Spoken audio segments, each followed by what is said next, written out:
It's gone, disappeared without a trace. My bag, with my passport inside, is nowhere to be found. Frantically searching, I felt the disapproving gaze of my mother-in-law, Olivia, accompanied by a sardonic smile. "You brought this upon yourself," she sneered. "A foolish wife like you, struck by divine retribution. We're leaving for America soon. Consider this our farewell." Her laughter echoed mockingly through the room. In that moment, I realized my mistake in trusting Olivia with my belongings. Her betrayal plunged me into a sense of helplessness. I am Madison, 30 years old, married to Mark for 3 years. Though we haven't yet started a family, we've built a happy life in a town near Mark's parents' home. Even after marriage, I juggled the responsibilities of a career and household, striving to balance both with dedication. It had been 5 years since my father-in-law passed away. Olivia, living alone now, frequently visited our house to criticize my housekeeping, which had become a significant source of stress. "Why don't you quit your job as a working mother? Your work isn't that important anyway. You can't manage properly, and your housekeeping is mediocre. Mark deserves better support," she would often say, running a finger along our floors. "There's so much dust here, it's disgusting," she'd add with a dramatic sigh. I'll admit I'm not the best at housework, but being accused of neglecting dusting felt unjust. I cleaned diligently every morning before work and cooked with our health in mind. Yet Olivia seemed to say whatever she pleased. Belittling me seemed to be her way of relieving stress. Every day became a struggle. Then, out of the blue, Olivia proposed a family trip, inviting us and Mark's sister's family along. Emma, my sister-in-law, was as mild-mannered as Mark, and we often enjoyed each other's company at our homes. However, the thought of traveling with Olivia made me uneasy. I had often confided in Mark about Olivia's cutting remarks, so when I expressed my reservations about the trip, he offered an optimistic perspective. "Mom wants to join us. Maybe she's trying to create positive memories with you. It could be a chance to bridge the gap and build a more open relationship," Mark suggested with a hopeful smile. "You're right, it's our first trip together. Perhaps we'll make wonderful memories and break down barriers." I agreed, buoyed by Mark's encouragement. Olivia took charge of all the planning, from choosing the destination to mapping out the itinerary, leaving us to fit our schedules around hers. "I wonder where Mom has in mind. Hopefully, it's not too pricey," Mark remarked casually. She mentioned Australia in her email. I sighed, my apprehensions confirmed. Olivia had picked an extravagant international destination without considering our financial circumstances. "Well, we can't change it now. Mom picked it, so let's go along with her choice this time," Mark reasoned. Understanding his sentiment, I managed to finance the trip from our savings. Mark, Emma's husband, and I synchronized our vacations with the trip, and soon we were ready to depart. We safely arrived in Australia on the scheduled day. Time flew as we immersed ourselves in the breathtaking natural landscapes and savored delicious cuisine. Before we knew it, it was time to head back home. "It was such an amazing trip. I even got quite a tan," Olivia exclaimed cheerfully, still enthusiastic even at the airport. "Yes, it was truly fantastic and enjoyable," I replied, trying to match her excitement. However, I couldn't shake a lingering disappointment. "What's bothering you? You seem a bit down," Mark asked, noticing my expression. "Well, it's not a big deal, but I didn't get to connect with your mom as much as I had hoped. We hardly had a chance to talk privately during the trip," I confessed. Mark placed a comforting hand on my shoulder and reassured me, "Don't dwell on it too much. We all had a great time together, and that's what counts." His reassuring smile eased my concerns. Thinking I might be overthinking things, I followed the group. "It's quite crowded here. I need to use the restroom before we board," Olivia announced, turning to me. "Madison, could you hold my bags for me? Everyone, leave your bags with her, and let's go together." She handed me her heavy luggage and hurried off. "I actually need to use the restroom too," Emma apologized, noticing my situation. "I'll take over once I'm back. Just wait here for me." Shortly after they departed, Olivia returned alone. "That was quick," I remarked, surprised. "It was empty. Now, where did you put my bags?" She scanned the area. "Oh, they're right over there." I pointed to her luggage by her feet. "Why is my expensive bag on the floor? I gave it to you so it wouldn't be set down." "How could you be so careless?" She retrieved it and held it protectively, though it was cumbersome, especially since I was still holding everyone else's bags as well. Olivia interrupted sharply. "Enough. You're so thoughtless. Why don't you go to the restroom as well? I'll graciously keep an eye on your bags. Just leave them on the floor. Your inexpensive bag will be fine, she stated arrogantly. Thank you. I'll be quick, I replied, placing my bag on the ground and heading towards the restroom. To my dismay, there was a long line when I arrived. Emma emerged shortly after. What about the bags, Madison? She asked anxiously. I left them with Mark's mom so I could use the restroom, but it's really crowded in there. This might take a while, I explained, feeling uncertain despite Olivia's assurance that it was empty.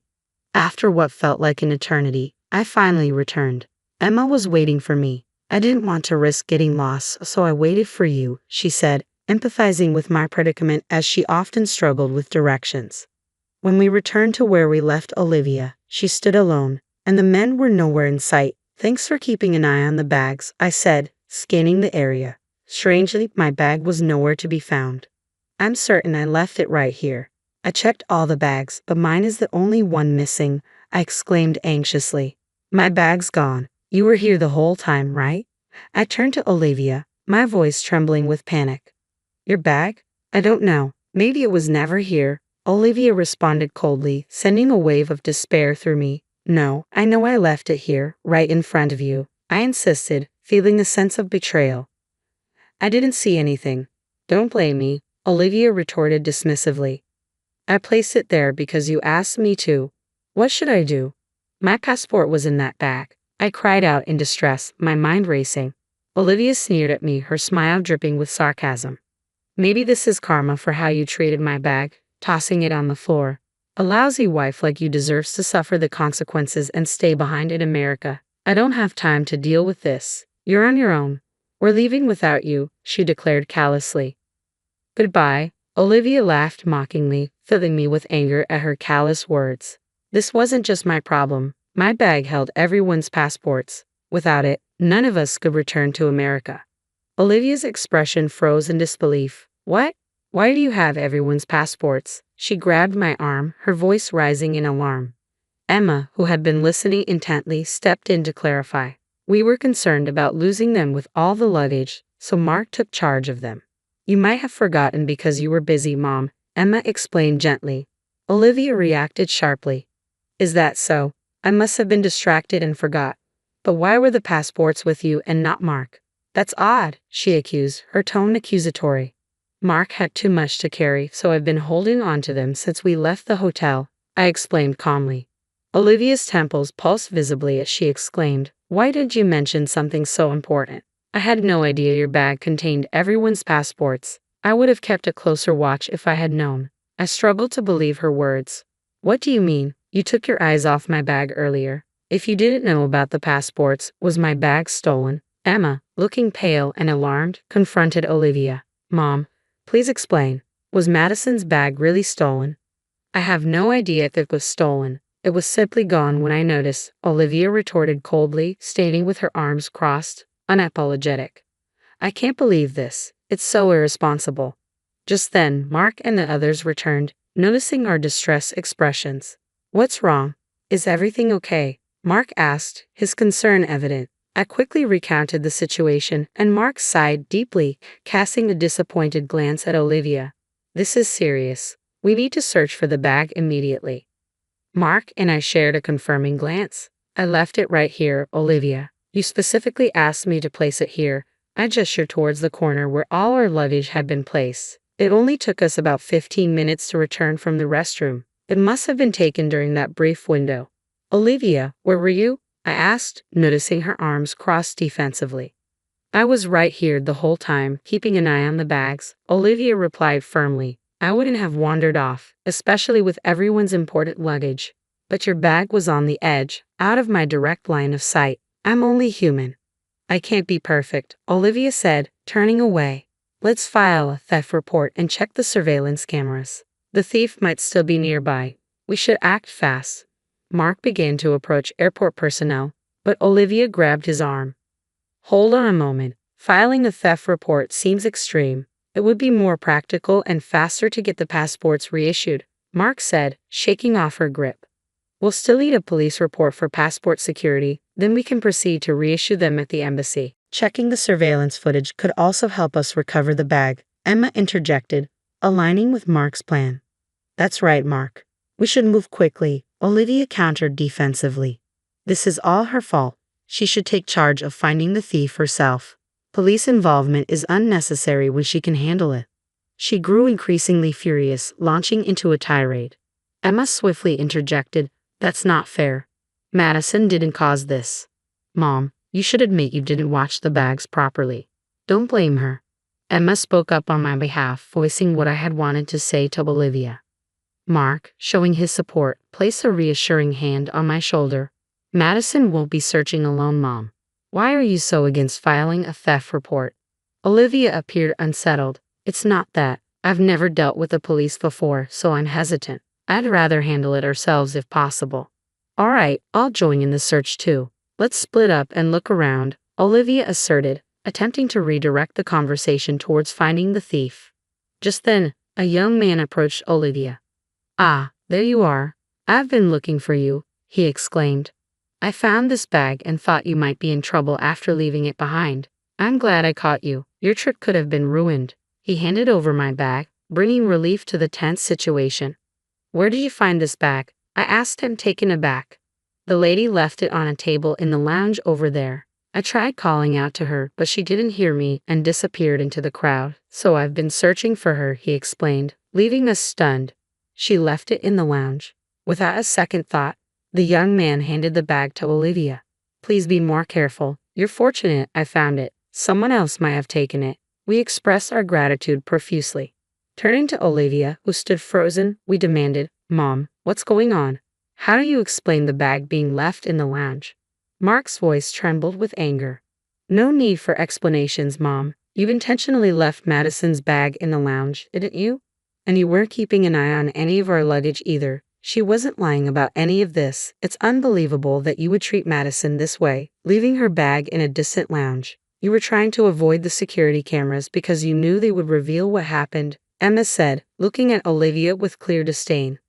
I quickly checked the bag's contents, passports, wallets, and mobile phones, all safe. We were incredibly fortunate that such a kind person found it. Relieved yet seething with anger, I turned to confront Olivia.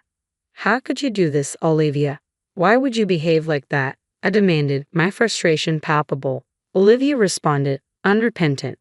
Well, she threw my precious bag on the floor, and I was upset. I'm not the villain here. Who would have guessed that this shabby bag held everyone's passports? It was a moment of frustration in the lounge. I didn't leave your luggage unattended, so don't misinterpret it. Olivia defended herself defensively. That's enough. Mark interjected loudly. What do you think of Madison? I've always known how hard you've been on her since we got married. I kept hoping you'd change, but I was wrong. I failed to understand her pain. I'm sorry, Madison, Mark apologized sincerely, his words bringing tears to my eyes. Mark turned resolutely to Olivia. Mom, deliberately mishandling someone else's property is akin to theft, whether you realize it or not. Reviewing the surveillance footage will reveal what happened, he stated firmly. Olivia was visibly stunned by Mark's words. Wait, Mark, you're not seriously considering involving the police, are you? We're family, and Madison is your wife, even if only through marriage. There's no crime in a mother taking her daughter's bag, Olivia pleaded, looking at Mark with desperation. Mark's face hardened as he responded bitterly. That reasoning is absurd, Mom. Your first step should be apologizing to Madison, not trying to avoid responsibility. Using our family bond as an excuse is embarrassing for a mother. We won't report this to the police, but we're severing ties with you. Don't show your face to Madison or me again. We'll be taking a different flight home, Mark declared firmly, taking my hand in a show of support. Please, Mark, hold on. This is too sudden. I can't accept this. Give me a chance to apologize and make amends. I'm begging you, Olivia pleaded desperately, her voice tinged with remorse. Olivia clung to Mark's feet, trying to stop him. But Mark, this is disgraceful. Please stop. Emma intervened, pulling Olivia away. With tears streaming down her face, Emma and her husband escorted Olivia away, leaving Mark and me alone. Are you sure about this, Mark? Cutting ties with your mom? I asked, concerned. It's necessary. You're the most important person in my life. I should have protected you better. He replied, embracing me warmly. We managed to book a different flight home. returning to our normal lives without Olivia. Emma also decided to distance herself from her mother. We moved far away from Mark's family home, completely severing ties with Olivia. It seemed Emma had also chosen to keep her distance. 6 months after our trip to Australia, I discovered I was pregnant. Olivia would never know or meet this child. In our peaceful new town, free from Olivia's influence, we look forward to our future. My only wish is for Mark, our baby, and me to live happily together.